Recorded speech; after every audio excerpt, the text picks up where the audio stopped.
evaluated the reports of patient Marwa Nazarova, 7-year-old female from Tajikistan.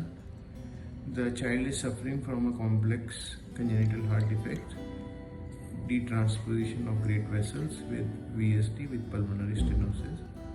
These patients ideally should be treated around 6 months to 1 year of age, but she is already 7. At this age, we will like to do a VSD closure with a conduit in order to make her relieve her of her blueness, and she can possibly lead a near normal life. من قربان زعفر نظروی انسویی من مروه جانشون که میبوشم که از سببی که پدرش بابای تاجدین در سرا هست من خیلی 15 سال مدتی امروز این خود زندگی میکنم. وقتی که مادرش مرحوم صباحت این 8 ماه بود لبو مربر بیمار بود. بعد چند وقت خیلی بیمار خون چندین جا دو کردم بیمار خونه‌های شهری و هم که جایی که یک طبیب میشد میدویدن.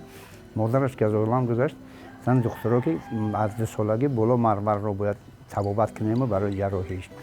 امروز مربر چنان است که خیلی اولش به نیست. بعد از وقتی که به مکتب میرود برادرش که رستم یا اپش انیسه این رو برده میورد. خیلی کسی که شخصانی که مثل خیرخوان به می مربر کمک میکنن خیلی خدا نگهشون دارد.